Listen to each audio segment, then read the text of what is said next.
I am indeed Yasser with Irina Krush. Irina, first of all, big congratulations. You're taking a huge step forward to the grand finals. How did that game play out in your head before it started?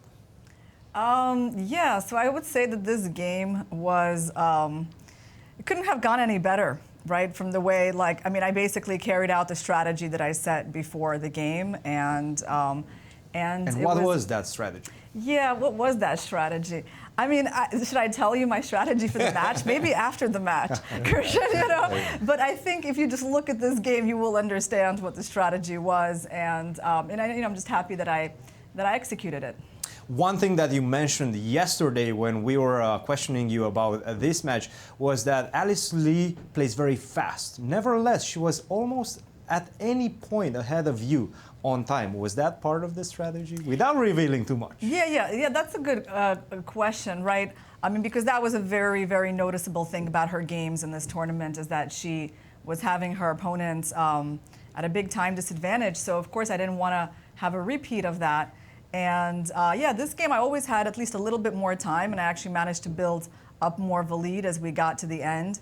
And that I think is very important, yes, because I mean, clearly she was not so comfortable having like a kind of a difficult position and less time on the clock. It wasn't a situation that she'd been in yet in this tournament. So I think that the time management was a big factor in this game. When did you feel like you're taking over the initiative in this game? Yeah, this game was very interesting, right? Because it's a lot of sort of like at a distance play, right? Not a lot of forcing stuff going on in the beginning. At this point, I mean, I thought things were still kind of unclear, but I'll tell you the moments where I felt things were going well for me, it was a couple of moves later. Yeah, right here, by the way, I just wanted to show you, I don't know if you guys mentioned this point after a4, bishop a6. You know, I was somewhat tempted by the move rook c6. Just the idea, like, okay, if she attacks my rook, I can go back to c2 and then play rook d1 and sort of gain like a little bit of a tempo, or rook c1 maybe. Right, but then I realized after rook c6, I actually have to calculate all these knight moves to c5.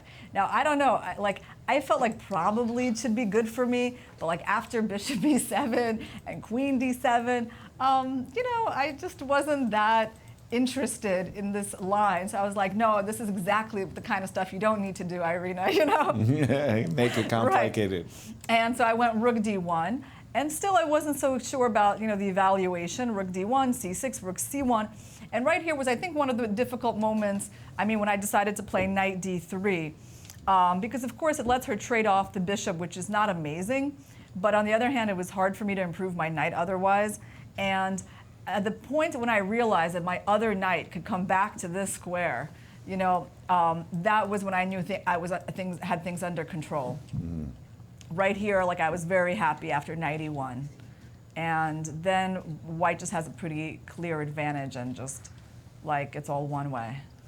Exactly. It seemed to me, Irina, that really, because of the rest of the game, you kept control strategically, wonderful. You kind of probed some weaknesses and eventually won the material and won the game. It was almost like the spirit of the position was defined right here at this moment when Alice played rook c8 and followed up with c6.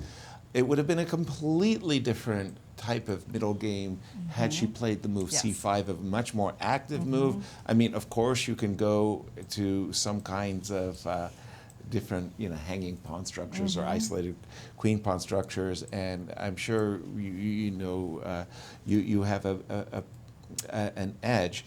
But it was sort of like Alice really didn't have a clear plan after she got into the strategic waters that you wanted.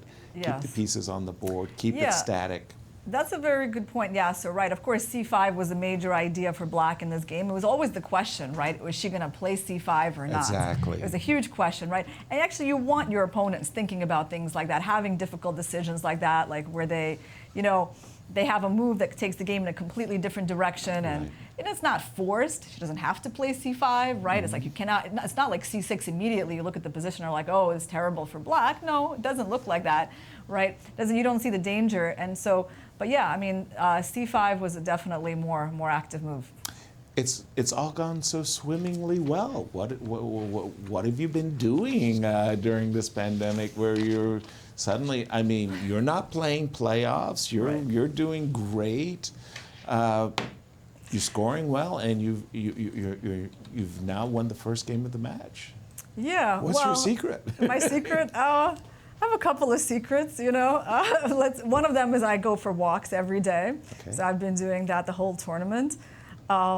I've also been going to church the last 3 days, you know, because today is actually, thank you, yes, today is Easter according to the Orthodox calendar, so it's quite a, you know, it's a very big holiday, you know, and I think on these days I'm always kind of inspired to play well, and on the days when I've been having to play on Easter, which is never my preference, right, because I'm always like begging, please don't schedule the tournaments on these dates, you know. Right. But if it does happen and I have to play, and even though it's, you know, it's quite difficult, but somehow I've managed to do well on these days. All right, well, keep it up. You still have a very, very big game tomorrow. Well done, Irina. Thank you, guys.